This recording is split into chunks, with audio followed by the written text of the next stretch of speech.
afternoon, everybody. Thank you for joining us for our first, which will likely be annual mental wellness series. And we're proud to be partnering this with our sponsors, Kaiser Permanente. This is going to be a 4-week series. So every Thursday in the month of May, we will have a new installment into our mental wellness series. Today's is kind of our kickoff, which is let's talk about mental health. For those of you that have been paying attention to anything over the last 12 months, I would argue that your mental health has been strained at least a little bit during the pandemic. But it's also been a topic we've noticed that just really isn't talked about either enough or at all in a lot of different segments and in a lot of different circles. And so we're happy to be joined today by a lot of leaders in the industry and in different spaces. I'll let them give their introduction, but before I do that, I'd like to turn it over to Danielle Salmon, who is with Kaiser Permanente. She'll be our fearless moderator for today's conversation. And without further ado, Danielle, I'll turn it over to you. Thank you, Colin. Hi, everyone.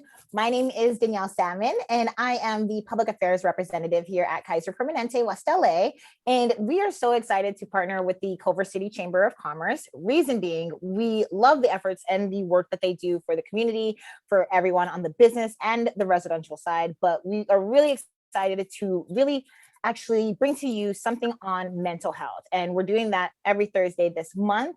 But today, as Colin said, we are talking about mental health in all aspects. So if you can see, hope you can see all of the gorgeous and handsome face of those who are on our panel. But what I want to do first, before we hop into the questions that I have for them, is really talk to them directly, one-on-one, and have each one give a brief bio or a brief intro of themselves.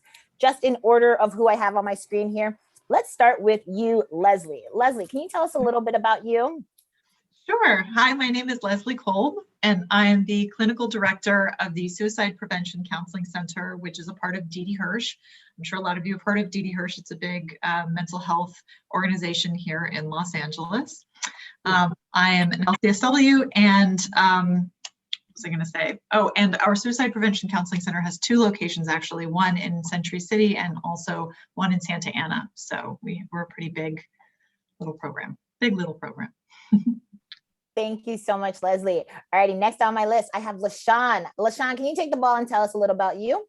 Yes, I can. Thank you, Danielle. My name is Lashawn Lawson. I am a licensed marriage and family therapist with the state of California.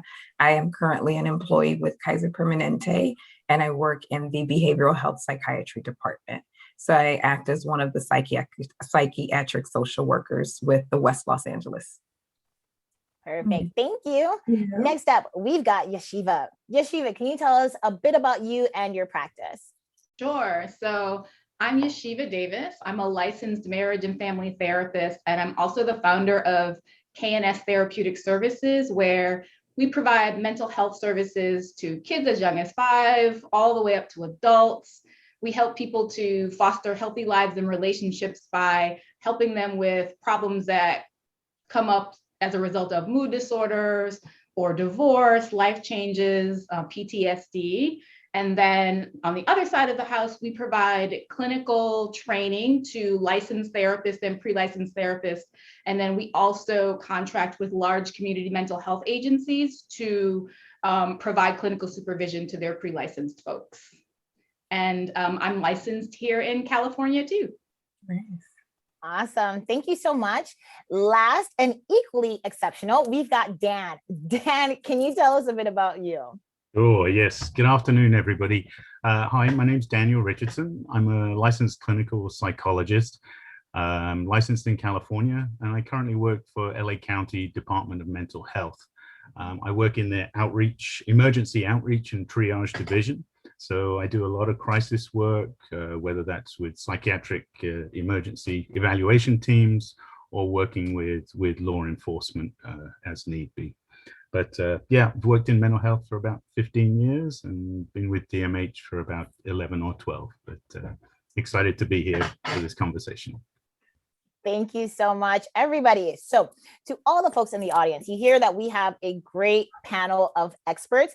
The thing that we are going to be doing today is just asking a bunch of questions to them. So as I'm asking them questions, if anything comes up to you that you may have in mind that you want to have them ask, feel free to drop it in the chat. Once our question portion is over, I will then pose those questions that you put in the chat to them. So don't feel like anything's going to be missed. Don't feel like you're going to get overlooked. We have you here for about an hour, so we're going to go over everything today. All righty. So that said, let's get going on some questions, guys. One of the first things I really want to know, in your opinion, and we're going to start with you, Leslie, and then after Leslie, I'll jump to you, Dan. What does mental health mean? And is it the same as being happy?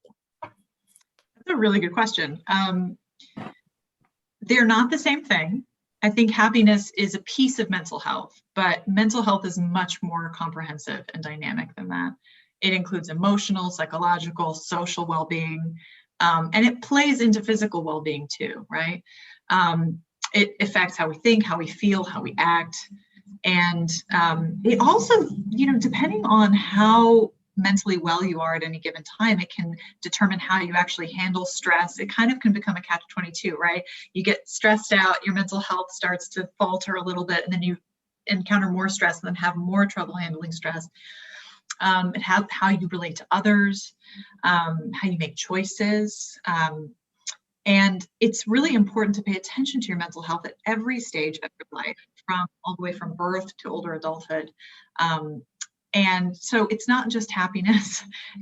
Happiness can play a factor, and mental health can contribute to happiness, but they're not the same thing. Thank you. Dan, let's hear what your thoughts are on that one. Yeah, I mean, quite similar, actually. I mean, I agree. Happiness, being happy is not necessarily mean good mental health, or good mental health doesn't necessarily mean you're happy all the time.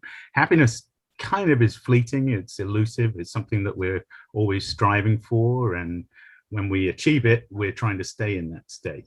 But for me, mental health kind of means, I mean, I look at it when we say somebody's physically healthy. What does that mean?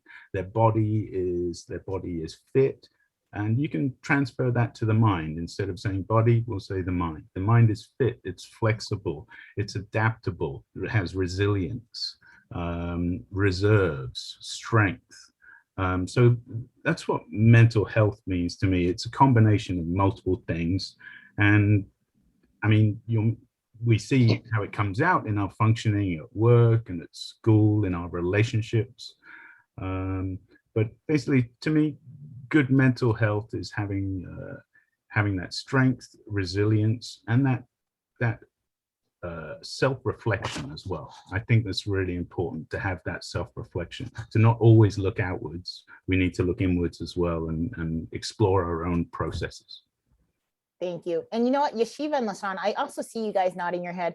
Let me have you both take give us your opinion on that. Lashawn, let's start with you there, and then we'll go to you, Yeshiva. Yes, I would definitely agree with both Leslie and Dan that mental health is the well-being of the mind. So when it comes to happiness, because each of us can define what happiness means for us, then it could look very different in each individual. So when it comes to the mental health, we definitely want to make sure that we're taking a look at the social well-being of an individual, their emotional and psychological well-being, as well as their physical well-being. Thank you. And Yeshiva, what are your thoughts there? Again, I agree with what my colleagues has mentioned, but I think a piece that's really important is the ability to adapt and use skills to address either, everyday stress, or to address crises or things like pandemics that come up. And kind of that's all I really want to add, because I think everything else has been said really well. Okay, so let's look at this way. What reasons, or can you describe a reason why a person should be seeing a therapist or a mental expert? Lashawn, let's start with you, and then we'll go over to Dan.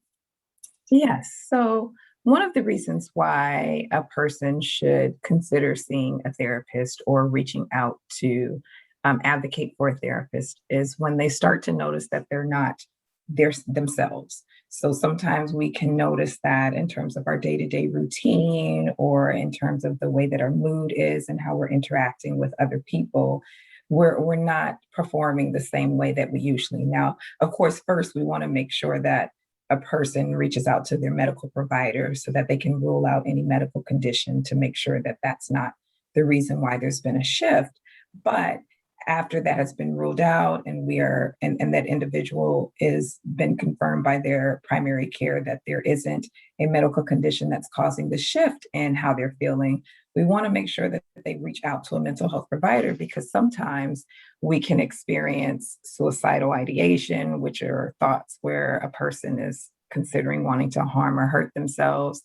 Some individuals may not be able to perform their day-to-day activities with their work, or it may be impacting their relationships with their families and friends. And so we just want to make sure that they have a safe support system where they can go and see a therapist, where they can kind of talk to someone and process what they're going through so that they can go back to their previous life and way of functioning.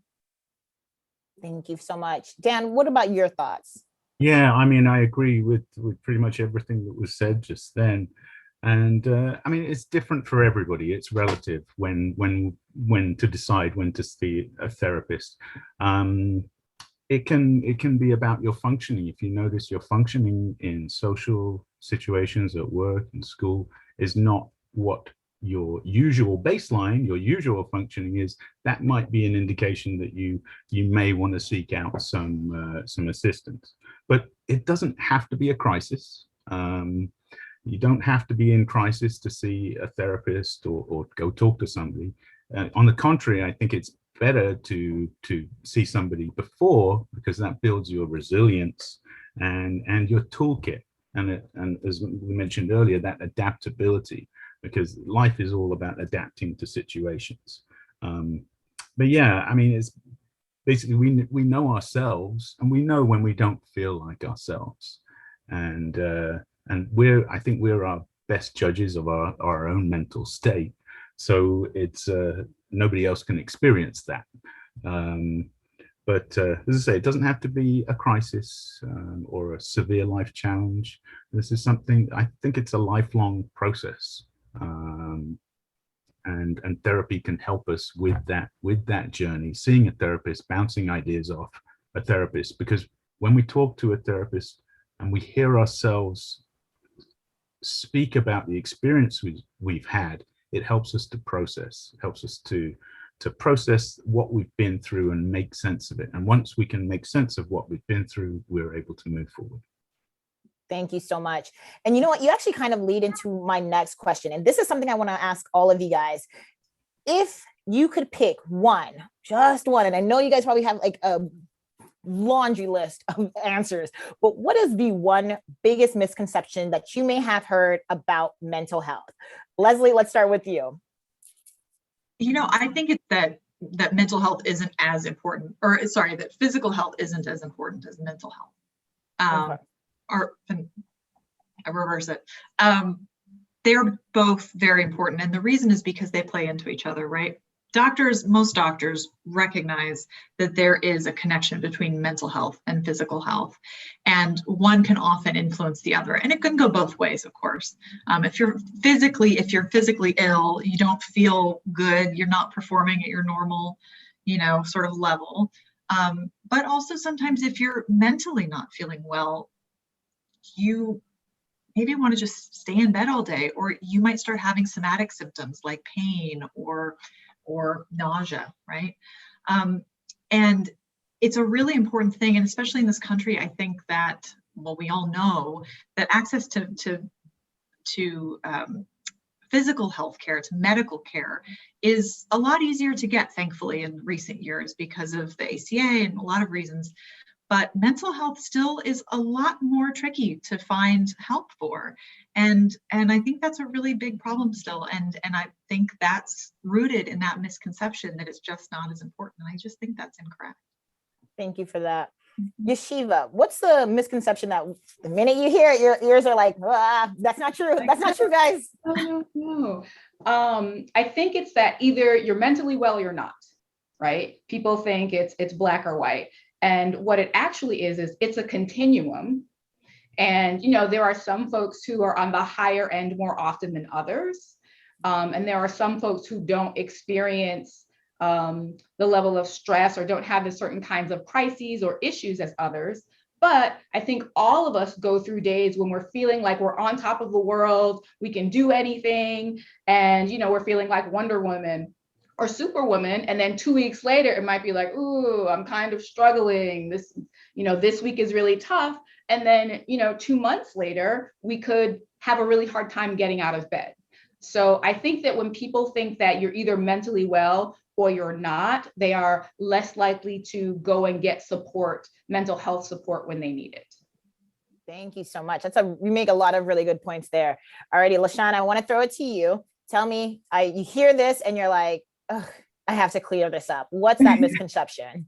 So one of the misconceptions that I hear a lot is that mental illness for some individuals is viewed as a sign of weakness.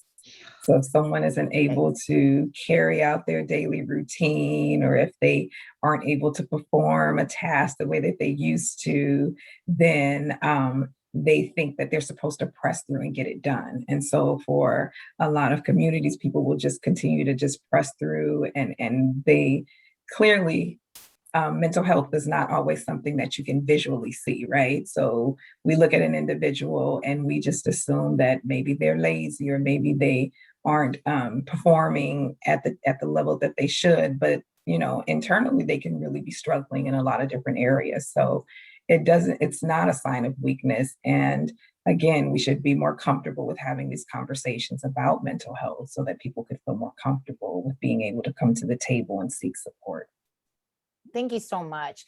And Dan, you've heard 3 misconceptions. Round us out with your 4th one. Okay. Well, a misconception is that mental health situations are something that other people experience. We all experience them. We are all experiencing mental health all the time. And I think the misconception is the fact that some people believe that mental illness it happens to other people. But the facts are that any of us could have enough symptoms and criteria to have a diagnosis, and many of us will at some point in our lives. And it doesn't mean that we're mentally ill for the rest of our lives. As I think it was mentioned earlier, there's a continuum. At some point in our lives, we may be doing great, and at other times we may have a lot more challenges. But I think the biggest thing is, for me, one of the stigmas is that it's something that other people experience. It's not me, it's them. But the fact is, it could be us, any of us. And it was mentioned earlier, physical ailments physical conditions can bring on mental health conditions. Something as simple as a UTI can end up with somebody experiencing psychosis who's never experienced psychosis before in their life. So I think we have to have empathy, and we have to bear in mind that it's all of us. It can be any of us in that situation. I like to say to my clients sometimes, when you're struggling with a mental health issue, all it means is that you're human. Yeah. Like, that's what it means. It doesn't mean anything. Absolutely. Yeah, normalizing it, because it is something that we all experience. And I know we've all experienced the stigma, and it's a stigma about mental health, and we're all obviously working very hard to combat that. But yeah, there's a lot of misconceptions out there. And I just want to add one other that often comes up in my field, that mental health situations are caused by drugs. Not all the time. There are situations when street drugs, other drugs, can trigger mental health symptoms, but most people have a genetic component, and there's no foreign substance that they've taken that has caused these symptoms. It is something that's coming organic, it's coming from within, and so that means they cannot help it. Just like somebody with diabetes, somebody with a physical ailment, they can't help it. And I think it helps to build that empathy that we have. And I'm sorry, talking too much. Not at all. Not at all. You're actually just sharing more that might resonate with somebody else. So never feel that way on this talk. You guys actually mentioned a lot of really good things, but here's another scenario. Say a person is experiencing some of these issues with mental health and they don't know how to say anything or who to address it to, do you guys have any tips on how a person can advocate for themselves on their own mental well-being when they don't know when to start? And Yeshiva, if it's okay, let's start with you here. So are you saying they're having some experiences, some mental health issues, but they don't know who to reach out to, or they feel uncomfortable speaking about it? Let's just say they have no idea where to begin. Got it. So good. That's good. So there are a lot of like websites that are dedicated to helping people find therapists that are a good fit for them. And sometimes they drill down to price, insurance type, location, the type of therapy that is provided. And some of those are like Ayana therapy, which focuses on finding therapists for marginalized populations. There's a site called Therapy for Black Girls, which helps Black women to find therapists. There's Psychology Today, which everyone knows, right? And there are a couple of others. So going to that kind of website is really helpful. Also, a lot of therapists now are on social.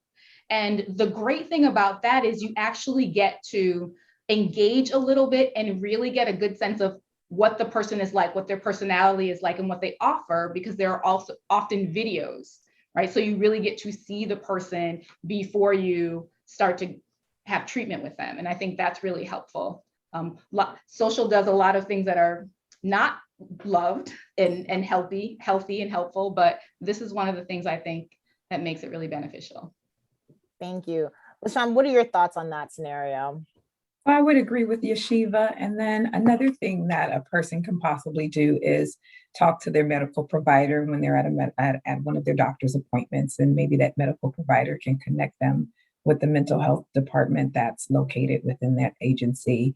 Like Yeshiva said, there's websites, there's also ways that people can text. So if they're not comfortable with verbally speaking to someone, they can go to one of those platforms on one of those spaces, and then they can text their interest. And then if someone has someone that they feel close to and they're okay with someone advocating for them, then they can ask a close friend to maybe look into therapy services on their behalf.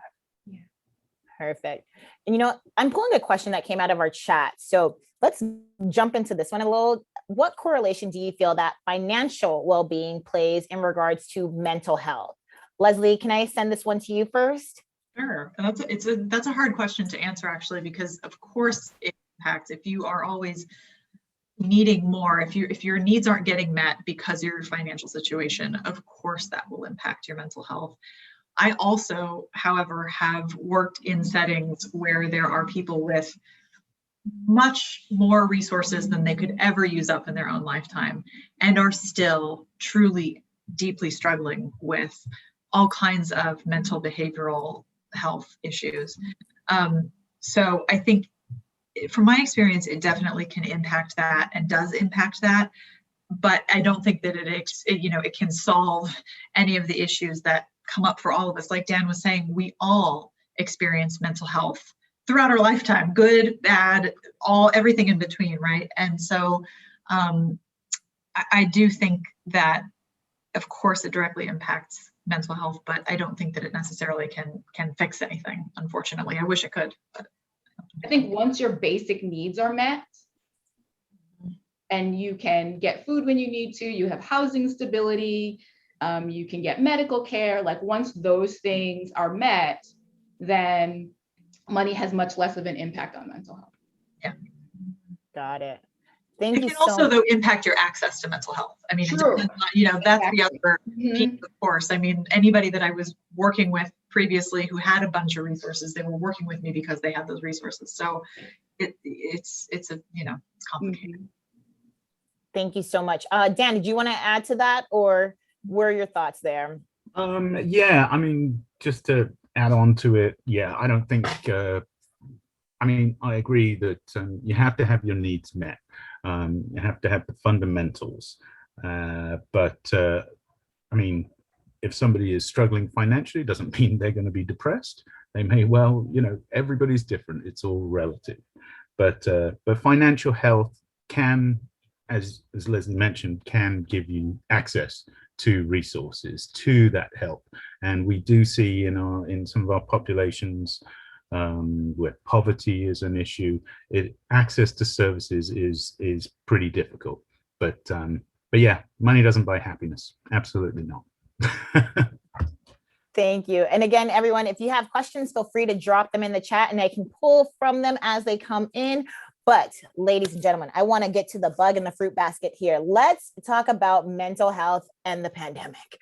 Everybody is, or most people may be struggling with this pandemic. Do you have any tips on how to manage mental health and wellness during the pandemic? And let's just say 1 to 2, 2 to 3 tips. Lashawn, can we start with you on this one? So yes, during the pandemic, it has been very difficult for a lot of people, and we've seen the rise of mental health because for the first time in a lot of people's lives, everything was taken away in terms of our access to things. Whether we were an adult, an adolescent, a child, there was a curfew or restrictions to being able to go out and do things that we used to be able to use as a way to help with balancing our mental health. And so one of the things that, we have to look into is how to make revisions, right? So I might not be able to go to a gym and work out at a gym, but if I'm on that couch and I'm watching a favorite show, maybe during that commercial, I can get up and do some jumping jacks. If my health is compromised, maybe I can just do some leg lifts from sitting on the couch. So there's little different techniques of things that we can do to physically help us with staying afloat. Nutrition is really big. So for some of us have, picked up cooking and trying different things, whereas other of us are, DoorDash and things like that. But being able to be open to implementing more fruits and vegetables and more, things that will help our diet. And definitely if we have any medical conditions, checking in with our doctors just to see what we can and cannot eat. Another thing that we can look into is some self-care. So self-care does not mean we're being selfish. It means that we're taking out some extra time to make sure that we're looking at the things that we need. So for people who are working, when you work and you earn your sick days, if you're not feeling well, take that sick time.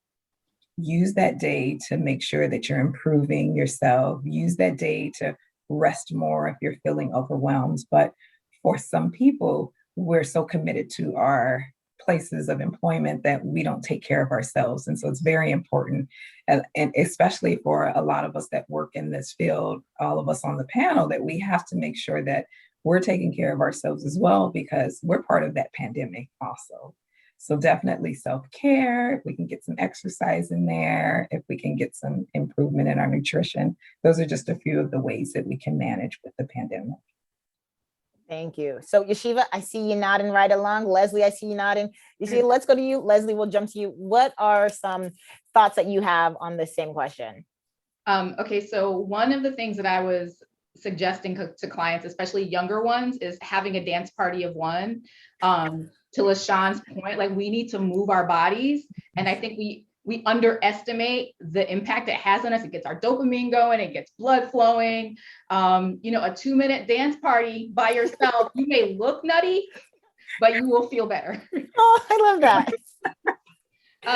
Then the other one that I started recommending to clients is a pandemic picnic, which is you find a beautiful scenic place, you invite a friend, she's got her blanket and her food and her water, and you've got yours. You space yourself appropriately, you wear your mask because that's what you want to do. And you have the opportunity to connect or play a game or listen to music or have a dance party of 2. I don't know, but something that allows you to connect with other people, because we really, really need that.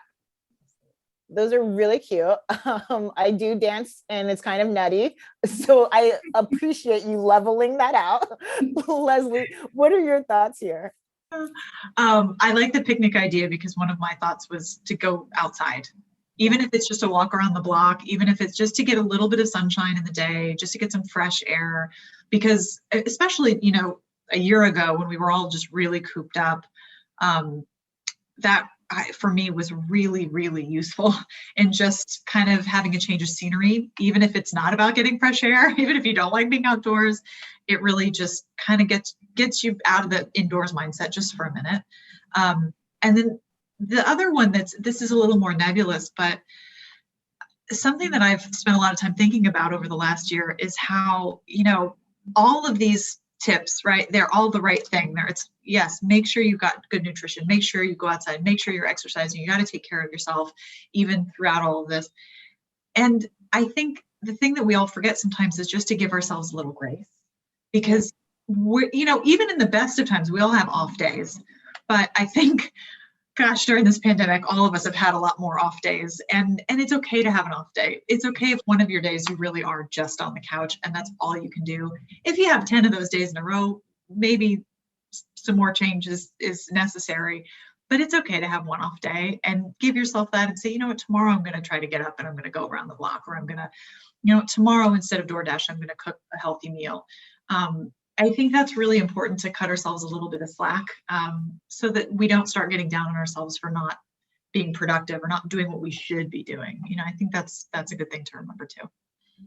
Thank you. So one of the things still on this, and Dan, we're going to start with you for this question. You all gave some really good tips on how to manage a person's mental wellness during this time. But if we're being honest, what about the person who's just like, you know what, I'm so deep in a rut right now. Things are just so hard. I love a picnic idea, but I'm allergic to pollen, or I just don't feel like dancing. Are there things a person can do when they're really in a tough situation that you would suggest, Dan?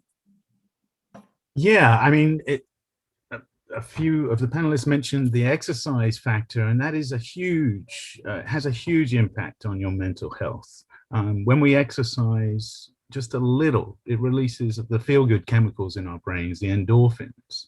We know what it feels like after you've been to a gym, you feel energized.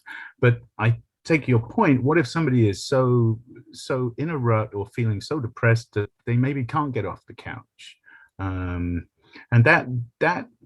it's a little bit more difficult, but you have to take small steps. Try and do one thing every day. Don't give yourself unattainable goals. Give yourself goals that you can reach and you can meet. Whether it's just something simple like going outside and taking 5 full deep breaths. But a change in scenery is so important, and it is, and the effects of this pandemic have just been, just so impactful. We lost our routines, we lost our schedules, we lost the relationships we still have the relationships, but we weren't able to feed them as we've previously been feeding our relationships with contact with people. So I also advocate mindfulness a lot, but to your point, when it's so bad, that's when we need support. No person is an island. We all need support, whether that's friends, family, and sometimes it's difficult to reach out. But once you have reached out, you can find that you get so much support from your friends, from your family, that it helps you get through the situation. No one is alone, and nobody's in your brain, nobody can feel what you feel, but there are people who can empathize with you, who can listen to you, who can hear your experience, and as I said earlier, help you make sense of it. And once you make sense of it, you're able to move forward and to get through it. Thank you, Dan. And so let's kind of stay on that same wavelength, right? We have a scenario of a person who is not feeling the best, especially during this pandemic. But let's look at it from the perspective of either the significant other, maybe husband or wife, maybe it's an adult child seeing their parents or somebody they care about not doing so great. Is there a way to properly address a person bringing up, like basically suggesting them to seek out a therapist to help them, that doesn't come off as being negative by the person who's being told that they might need to go see a therapist for some help? And sorry about that. Leslie, let's go to you for this one. Sure. That's a tough one, because you're right. It's a lot of times people can bristle at the suggestion that they might need help.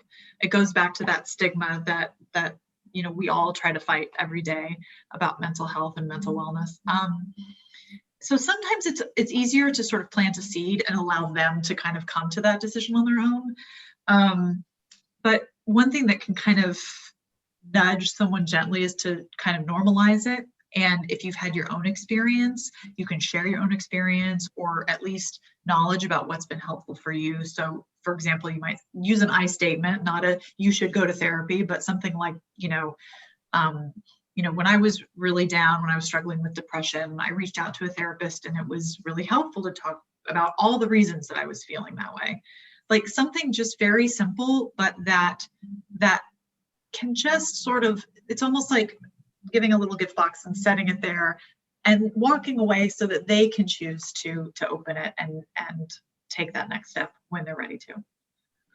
Thank you for that. And Yeshiva, I see you nodding. What are the thoughts on your mind there?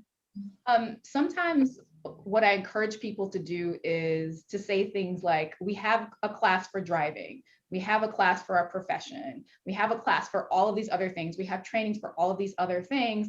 Why don't we have classes and trainings for feeling and emotions? We should, and that's what therapy is. So try it out. We learn how to do everything else. Let's do the same thing with our mental health and emotional health too. Thank you so much. So a question from the chat is, and I'll pose this one to you first, Lashawn. How can we include preventative or mental health care in our regular checkups with our doctors? Is there a way to approach our doctor best to then have a mental health visit or talk with a therapist added to our routine? So I think that that's a great question. And that is definitely something that if our medical teams aren't already doing, our best advocate for ourselves is ourselves. So if we are going to see our medical provider, and let's say we're there for a physical and they're saying everything looks great, but we know I haven't been sleeping very well or my mood has shifted, we can definitely have that conversation of, do you have a mental health department? Can you refer me to see a therapist? Because it's very important that we start to get comfortable with saying and talking about how we're feeling. I think another thing that we can do is take notes.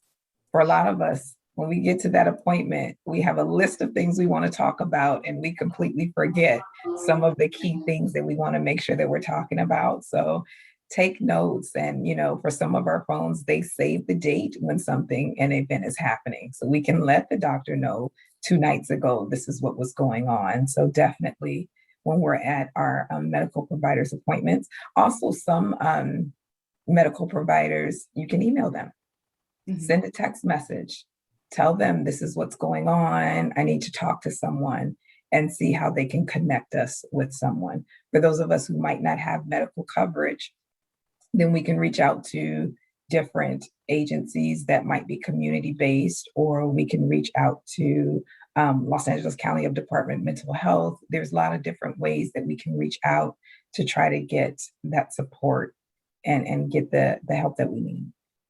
Thank you. So it definitely sounds like it's a matter of the person just expressing themselves, saying, hey, I need assistance when it comes to this, and that there is something available. Dan, anything else you would like to add here? Well, I mean, yeah, when talking about going to see your medical doctor, I think medical doctors are doing a lot better these days in starting to talk about mental health issues. I think previously and historically, it's been just a focus on physical health, but now I think medical professionals are have more exposure and more experience with people talking, because more people talking about mental health issues. And so that mind-body connection that was mentioned earlier, it's so important. It's all interconnected.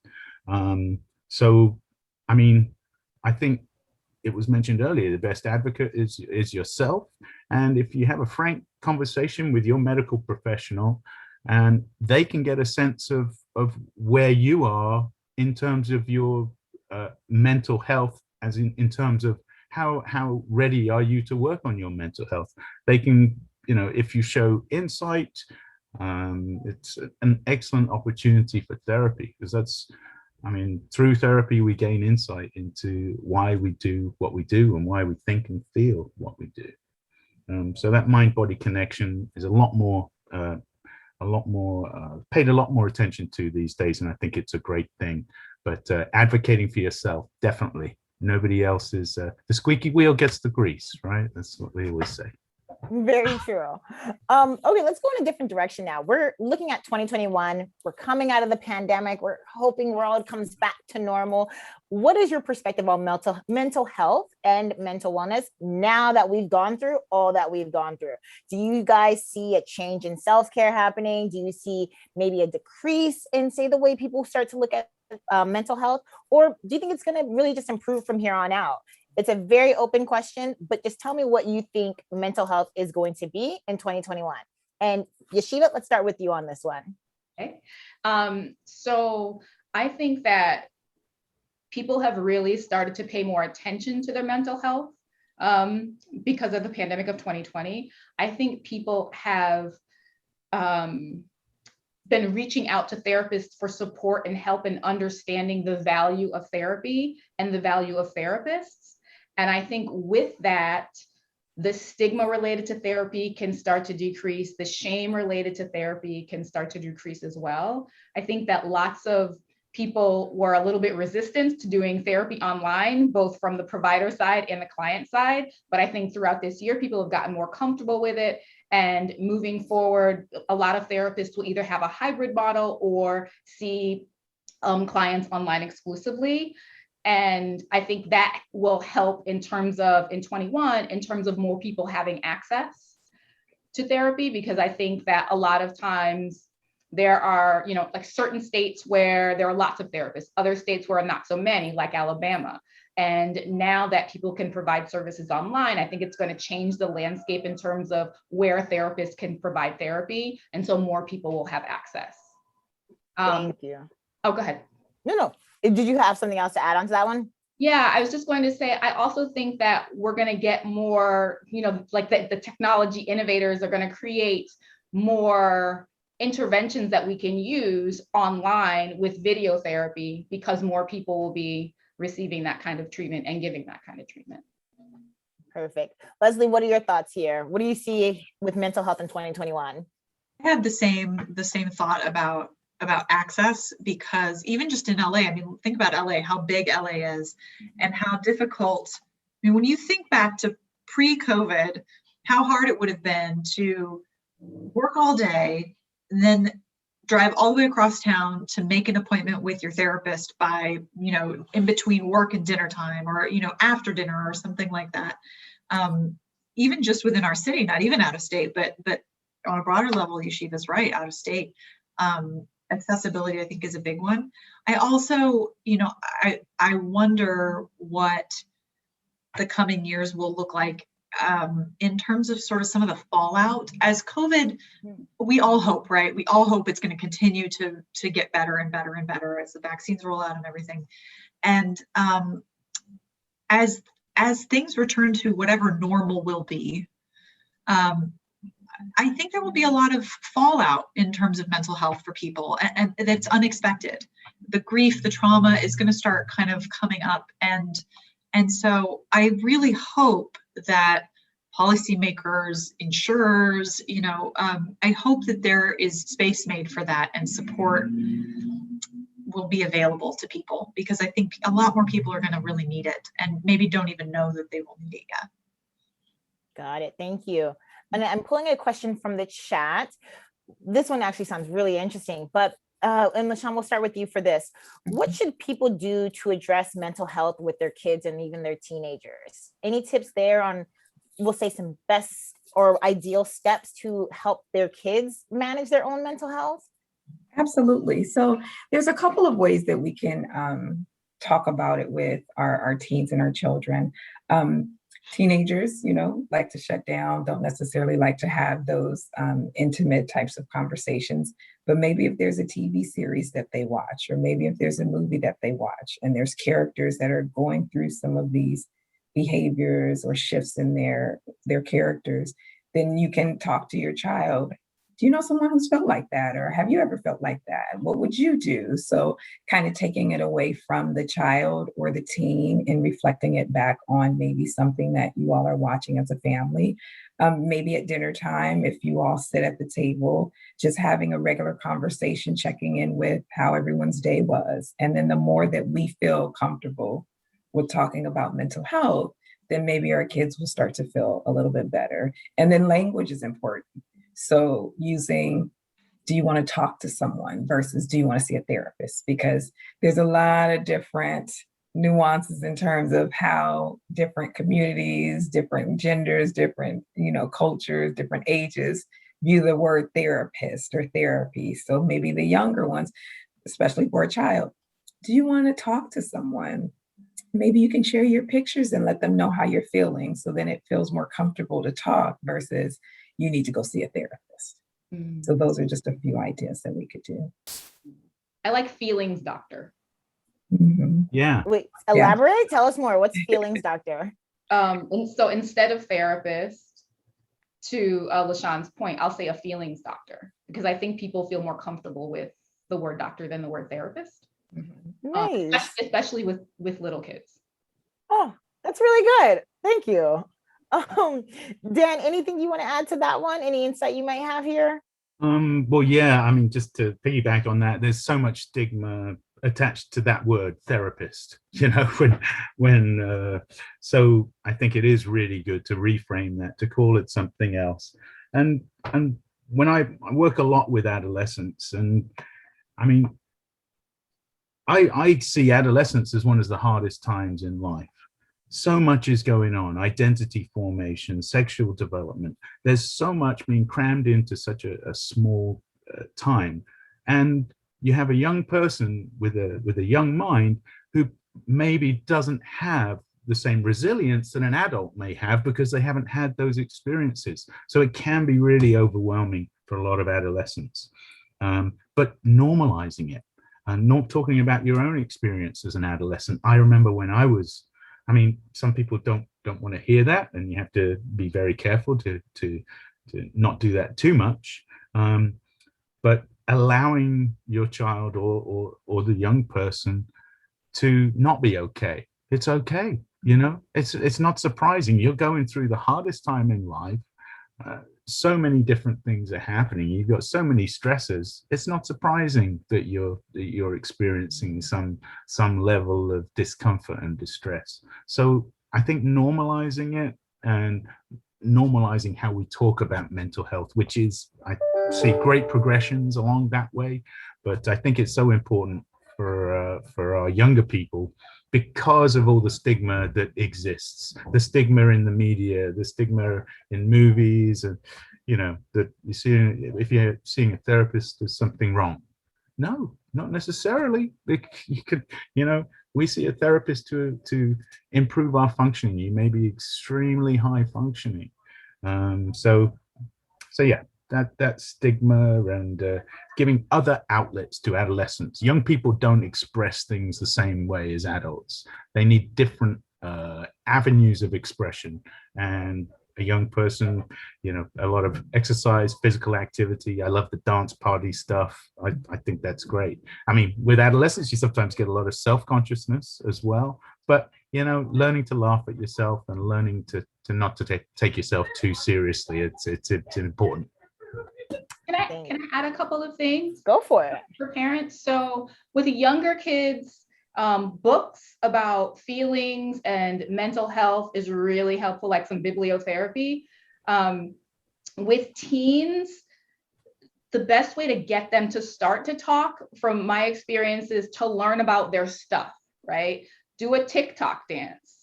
I have done some. I have not done them well, but I will say, if you do the TikTok dance and then you sprinkle in some conversation, then they're more likely to talk. Learn their music, learn the lyrics to their songs.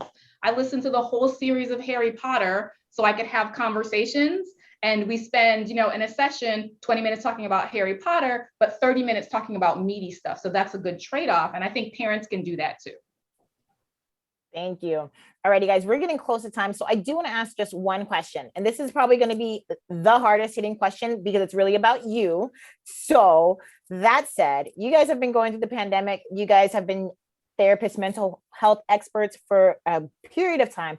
But when it comes to you and how you stay centered and stay grounded during this time, what do you guys use to help balance yourselves out?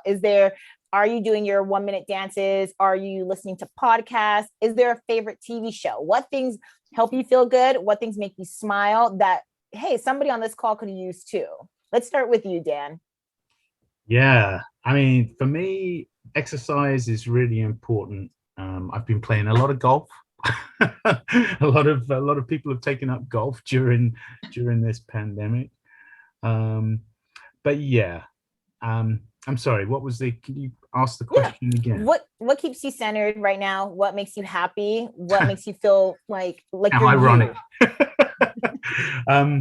Yeah, I mean, talking to people, listening to other people, hearing their experiences, it helps you to understand that, you know, you're not alone. We all experience these things. We can empathize with each other. Empathy is so important. So yeah, I think that's one way that I mean, I talk to a lot of friends. I talk to my professional colleagues in supervision, but we all have our ways of managing our emotions. And I want to reiterate: be good to yourself. We're so harsh on ourselves. We're so critical of our internal voices. Give yourselves a break. That's as was said earlier. Thank you. Lashawn, let's hop to you. Tell me what are some of the things that you do that help you feel good, that maybe somebody listening can start tapping into themselves? Okay, so I like to do a couple of things. I love to stay connected with family and friends. So we'll do like a Zoom party. But when we do Zoom parties, we have games. So we might do charades, or we might do a scavenger hunt where someone's like, go find an empty toilet roll. And you got to run from the computer and run back. So that's doing like the physical activity. And then I love the outdoors. So I'll do beach walks. I put on skates for the first time after about 20 years and did some skating. So I like to do different things just to stay active and to stay busy. But then I also like to do things that keep me connected with family and friends. So those are my two go-to for my self-care. Thanks, Lashawn. Leslie, why don't you let us know what you enjoy doing? It's all been kind of one big experiment for me, I think, because, you know, a lot of the things that we like to do, right, they have been taken away. So, you know, for exercise, I had to switch to doing something at home, which, you know, it took a little while to figure out what I like to do, what I didn't. I eventually started doing Apple exercise. I'm not plugging that. I'm just saying that's what I ended up with. And then once it kind of got a little safer, I started going on jogs again, which has really helped a lot, I think, because it's all exercise and it's outdoors, and I kind of get out of the house and out of my head a little bit. And the other thing, and this is one of those sort of nebulous ones, but I've tried, there's so much loss and grief, and not just death, but loss of all kinds of things that we've all experienced, right? And despite that, what I've tried to do for myself is find the things that I now appreciate, or that I'm now grateful for, or that I notice are actually way more special and important to pay attention to than they would have been a year ago. Like for example, I have a daughter who was kind of still a baby when COVID really hit. And so I still haven't taken her to the grocery store, but I can't wait to just take her to the grocery store, which would be a normal weekly, bi-weekly exercise, right? And something you would almost not even pay attention to because you're trying to get in and get out and get the things you got so you can get home, make dinner, and do everything. But now I realize that's it's such a formative experience for a little kid. And I can't wait to be able to do that with her, which hopefully I think will be soon. But that sort of change of the frame of mind that I'm in, and noticing it's almost like a version of mindfulness, I think has been really impactful for me in just being able to kind of go, okay, everything is really pared down right now, but that doesn't mean that I can't appreciate the things that I do have, or the things that I can do, or that I can know that I can look forward to in the near future. That's really well put and really beautiful. Just going to the grocery store. Not right, but it's true. It is. Yeshiva, you've heard from our other three friends on here. Round us out and tell us, hey, these are the things that I'm doing right now that make me feel good and happy, even centered at sometimes. So I start my day with the Calm app and I do a guided meditation. I start every day that way. I have a theme. This is going to sound weird. I have a theme song. It's Good Morning by Pharrell and Justin Timberlake. And so that gets me up. It's really upbeat. I listen to it every day. I also am a big proponent of scents and smells and aromatherapy. So I have a diffuser that's on in my room all the time. Like it's on right now, and scents really impacts my mood. So that's one of the other things I do. And then there's, other stuff. I do the dance party of one, and I do I do yoga on Patreon with my yoga instructor that I had before the pandemic. Awesome. So thank you guys, everybody, Leslie, Dan, Lashawn, Yeshiva. I really think it's incredible that you guys all came here with us today because you normalized mental health and you made it a safe space to say, hey, if you're having trouble or if you know somebody who's having trouble, here's some tips on what you can do to maneuver through these feelings, not like avoiding them, not pretending they don't exist. Let's maneuver through it and get you to a better side. And the idea that you guys have your own tips, even if it's like taking your daughter to the grocery store or just like going to the gym, these are things that are really helpful, and that some, like a dance party in your room in your socks, is so free and accessible. So I think that's really incredible that you guys have been able to offer those kind of tips and just let people know you're not alone. Maybe all you need to do is just talk to somebody, and it's important that you advocate for yourself. So if there's somebody on this call, hopefully you got that. Hopefully that resonated with you. As Colin mentioned earlier, this was something that was recorded. So if you need to send this to a friend, or if you need to revisit this at any time, definitely do that. I am, again, very grateful for all of you guys for presenting that. Even more, Colin, I'm super thankful for you for hosting this and doing all the back end work behind us to get this thing on here. That's a big deal. So let me send this right back to you, saying a major kudos and thank you. Pat yourself on the back, everybody who's on here, for being here. I really appreciate you all. No one's patting themselves on the back. You've got to. Thank you, Leslie. Thank you, Lashawn. There we go. There you Colin, you too. Thank you guys for being you. I really appreciate that so much. Thanks, Ellen. I definitely want to echo Danielle's comments. She and I and folks at Kaiser, we had this conversation maybe 2 months ago. And it was funny because it was almost like, I think they had a similar concept and idea, and I had a similar concept and idea. So seeing it come to fruition and actually having this conversation, I'm actually as excited for the conversation today as I am going back to it. I was jotting a few things down, like, oh, that's the best thing I've heard. And then a few seconds later, I'm thinking, wait, that's really good, or I should try that.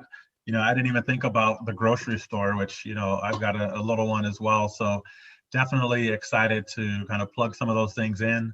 I have to admit now, the song is stuck in my head, Yeshiva, so I've got to come up with my own. I will tell you though. No, I can share mine with you. I'm a good sharer. Okay.